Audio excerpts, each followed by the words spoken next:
पिताजी, आपकी इच्छा अनुसार सभी समुदायों ने आपकी पूजा की है। वे सभी आपका निर्णय जानने के लिए अत्यंत उत्सुक हैं। मुझे सभी भक्तों की पूजा विधि स्वीकार्य है,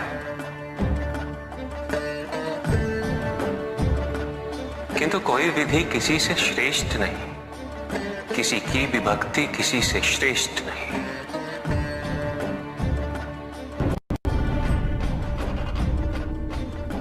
श्रेष्ठ है तो केवल उस भक्त की भक्ति जो इस क्षण भी मेरी पूजा कर रहा है।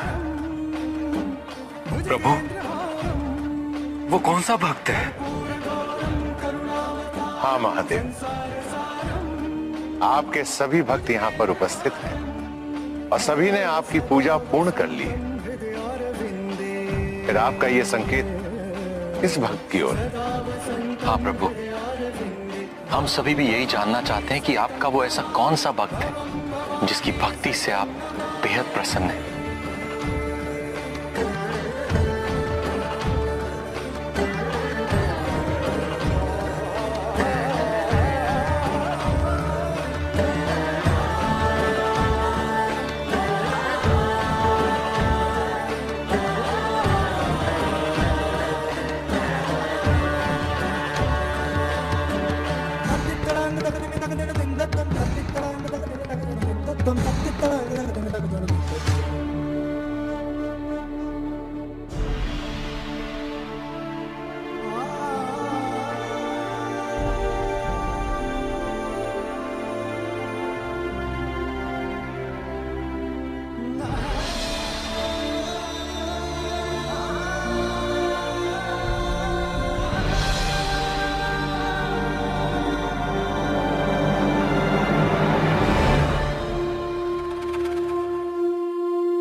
क्षमा कीजिएगा महादेव, आपकी पूजा आरंभ ही करने वाला था कि मेरी दृष्टि इन दोनों पर पड़ी। तन ढकने के लिए वस्त्र नहीं थे। इस बालक ने कब से आहार ग्रहण नहीं किया है। आपको अर्पित करने के लिए मैं जो भी लाया था मैंने इन्हें समर्पित कर दिया है। किंतु आपने इन्हें जो कुछ भी अर्पित किया वो मुझे ही अर्पित हुआ है नारायण।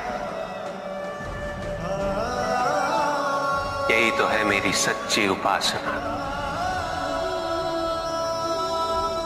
संसार से दीनता, भूख और हिंसा को दूर करना। भेदभाव भी हिंसा ही है, किसी का अनादर भी हिंसा है, किसी की उपेक्षा भी हिंसा है। मेरी सच्ची उपासना है मेरे समाज में शांति और अहिंसा की स्थापना, निर्बलों की सेवा और उनका सत्कार। नारायण, आपने मेरे सभी भक्तों के लिए मेरी पूजा की सर्वोत्तम विधि प्रस्तुत कर दी है और यही विधि मुझे सबसे प्रिय है। दुग्ध अर्पित करना। यदि भक्त के मन को दुग्ध की भांति निर्मल ना बनाए तो ये व्यर्थ है, यह अर्पण व्यर्थ है। क्योंकि संसार में न जाने कितने ही शिशु केवल इस भूख से अकाल मृत्यु को प्राप्त हो रहे हैं। ऐसे में दुग्ध अर्पित करने का उचित स्थान मेरा विग्रह नहीं, अपितु वो शिशु है जो निराश्रित है और उपेक्षित है। जब तक इस संसार में कोई भी शिशु भूखा है, समझ लो कि मैं भूखा। और मेरी क्षुधा तभी शांत होगी जब उस निराश्रित शिशु को आहार मिलेगा, जब तक इस संसार में कोई भी जीव व्यथित है, समझ लो कि मैं व्यथित हूं। जब तक संसार में अन्याय और भेदभाव है, ये समझ लो कि मैं प्रतिपल पीड़ित हूं। संसार की शांति में ही मेरे मन की शांति। पंच महाभूतों का महाभाग है जल। जल द्वारा मेरे अभिषेक से जीवनदायी जल की अवमानना नहीं होती है। क्या ये जल का सर्वोत्तम उपयोग है? क्या श्रद्धा और विश्वास को प्रकट करने के लिए जल का अर्पण पर्याप्त है? क्या निर्जल पूजा करने से मैं मन की भावनाओं को महत्व नहीं दूंगा? जल आत्मा की संजीवनी है। असंख्य मनुष्य व जीव जंतु जल के भाव में जीवित रहने के लिए विवश रहते हैं। न जाने कितने व्यक्ति जल की एक बूंद के लिए तिरछित रहते हैं। ऐसे में जब नदी की भांति जल मुझ पर अर्पित किया जाए, मुझे पीड़ा होती है। जल शरीर का संचालक है। यदि मेरे भक्त इसे जीवन सुरक्षा हेतु अर्पित करेंगे, मैं तब भी मदद हो उठूंगा। बेलपत्र मुझे अति प्रिय है। ये मेरा संताप हरते हैं।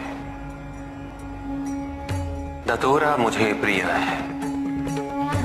ये मुझे शांति देता है। किंतु यदि संसार शांति का युद्ध क्षेत्र बना रहेगा, मेरे स्वजनों के बीच सदैव महायुद्ध छिड़ा रहेगा, तो मात्र धतूरा और बेलपत्र अर्पित करने से मेरे मन को शांति कैसे मिल जाएगी?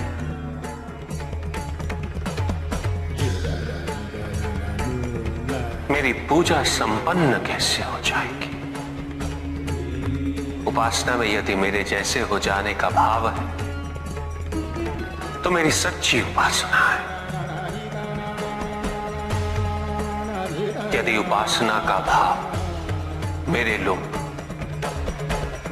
और मेरे समीप आने की कामना है, तो सच्ची पूजा और भावना है। तुम मन में स्मरण करो, मैं सुनता हूं।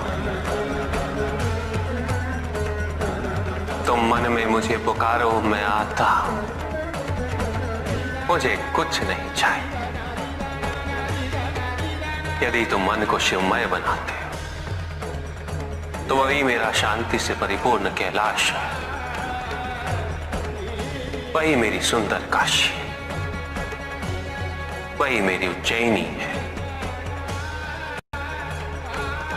कौन सी विधि, कैसी विधि? अपने आप से पूछो कि पूजा का अर्थ क्या है। पूजा तो केवल एक माध्यम है मुझ तक पहुंचने का, मुझसे जुड़ने का, मुझसे एक होने का। किंतु जो मुझे ही विभाजित कर दे, वो मुझसे एक कैसे हो सकता है? कैसे जुड़ सकता है मुझसे? जो अपनी भक्ति के मार्ग को औरों के मार्ग से श्रेष्ठ समझे, उसकी पूजा में सदैव अहंकार विद्यमान होगा। पूजा करने के लिए श्रेष्ठता का नहीं, समानता का भाव आवश्यक है। समानता केवल उनमें ही आ सकती है जिनका मन अपने आराध्य के प्रति समर्पित हो। क्या पूजा साधनों पर आश्रित है? सामग्री पर आश्रित है, विधि पे आश्रित है, या भक्त के भाव पर, उनके विचारों पर। यदि पूजा करते समय व्यक्ति को यह स्मरण रहे कि वो कितनी श्रद्धा, कितने समर्पण और कितनी भव्यता से पूजा कर रहा है, तो वो पूजा नहीं। जिस व्यक्ति के मन में ये विचार हो कि उसके पास पूजा के पर्याप्त साधन नहीं, तो पूजा उसकी भी सच्ची नहीं होती। पूजा तो केवल वही सच्ची है जब भक्त के मन में आराध्य के अतिरिक्त कोई विचार ना हो, कोई संकोच ना हो। भक्त को यह अनुभूति हो कि वो अपने आराध्य से पृथक नहीं, उसके आराध्य उससे पृथक नहीं। और जो भक्त ऐसा सोचेगा वो भक्ति के अन्य मार्गों का भी सम्मान करेगा। स्मरण रहे, मुझे पाने के लिए किसी और व्यक्ति को माध्यम बनाने की आवश्यकता नहीं, क्योंकि भक्त मुझे अपने मन की पवित्रता से प्राप्त कर सकता है। यदि भक्त का मन ही निश्चल नहीं, तो किसी और के माध्यम हो जाने से वो कैसे संभव हो जाएगा? और यदि मन पवित्र है, तो फिर माध्यम की आवश्यकता ही क्यों? मेरी प्रार्थना करने के लिए प्रेम पूर्ण हृदय चाहिए, ऐसा हृदय जो जीवन के प्रत्येक क्षण प्रेम पूर्ण रहे। और यह तभी संभव है जब व्यक्ति सबसे पहले अपने आप से प्रेम करना सीखे, अपने आप से जुड़ना सीखे। जब तक व्यक्ति को अपने मन में विद्यमान दिव्यता की पहचान नहीं होती, वो दूसरों में भी उस दिव्यता को नहीं देख सकता।